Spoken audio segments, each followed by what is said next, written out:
আসসালামু আলাইকুম গাইস, আশা করি সবাই ভালো আছেন। আবারও চলে আসলাম আপনাদের মাঝে সাভার নামাবাজারের পশ্চিম পাশে। চলুন বেশি কথা না বাড়িয়ে গাছ রোপণ করি, সুন্দর একটি দেশ গড়ি। আমি তো গাছ রোপণ করতেছি, আপনারা গাছ রোপণ করতেছেন কি? এখান থেকে কাকিকে বললাম, বলার পরে কাকি রাস্তার এই সাইডে জায়গাগুলো দেখাই দিল। তো এখানে দেখলাম এটা মেইন রাস্তা বলা হয়, কাকি বাসা এটা। তো এখান থেকে ওনাদের বাসা যাওয়ার রাস্তা। তো মেইন রাস্তার সাইডের থেকে আমরা এই জায়গাটি নির্ধারিত করলাম কাকিকে বলে। তো কাকি বলছে এখানে গাছটি রোপণ করার জন্য। তো এখানে কাঁঠাল গাছ দেবো না পেয়ারা গাছ দেবো কাকি? আচ্ছা ঠিক আছে, তো কাকি নিজেই কনফিউশন আছে। তো আমরা এখানে কাঁঠাল গাছটি দিয়ে দিই, যেহেতু রাস্তার কিনারে ইনশাল্লাহ হবে। মাটি খোঁড়া, মাটিও ভালো আছে।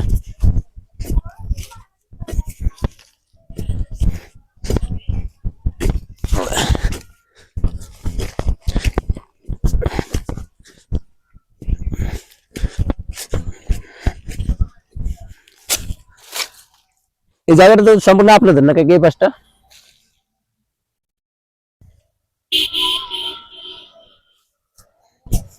হ্যাঁ, একটু পানি দিতে হবে। আপনি পরে দিলেও পারবেন, এখন দিলেও হবে, সমস্যা নাই।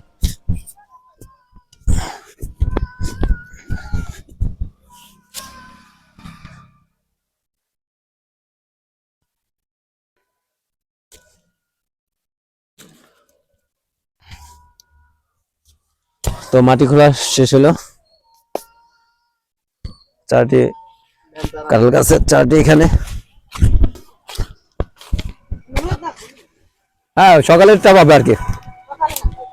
হ্যাঁ, ওই তারপরও মাঝখান দিকে পাবে।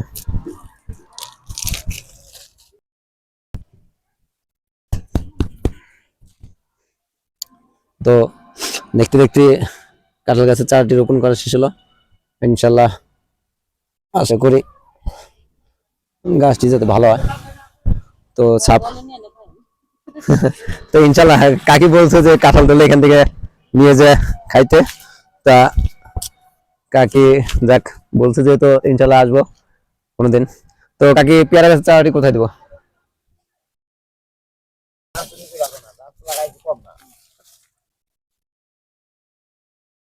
এই যে দিলাম।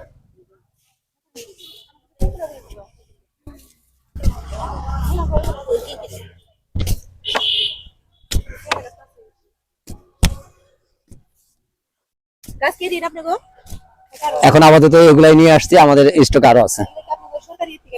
না না, আমাদের নিজস্ব পার্সোনাল থেকে।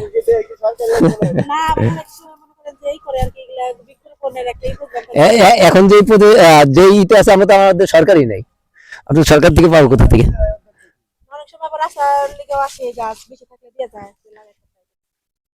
না, এটা আমাদের গাছ লাগান পরিবেশ বাঁচানোর থেকে নিজস্ব উদ্যোগে নিয়ে আসছি এগুলা।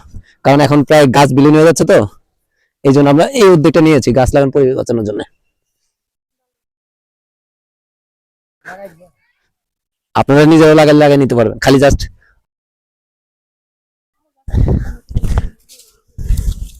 এটা মাটি জড়ে গেছে না।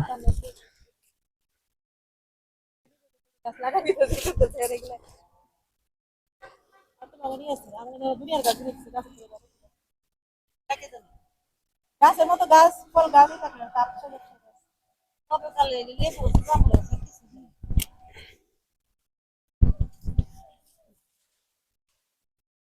এটা পরবর্তীতে আপনারা একটু যত্ন।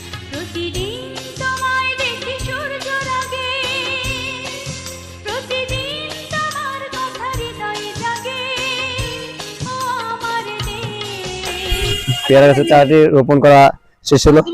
আপনাদের তো জায়গায় এখন সংকট দেখতেছি। নেক্সট টাইম আপনাদের জায়গায় বাইরে রোপণ করতে পারবে না? উনি রোপণ করতে পারলে ওনাকে দিয়ে রোপণটা করে নিই সাথে সাথে।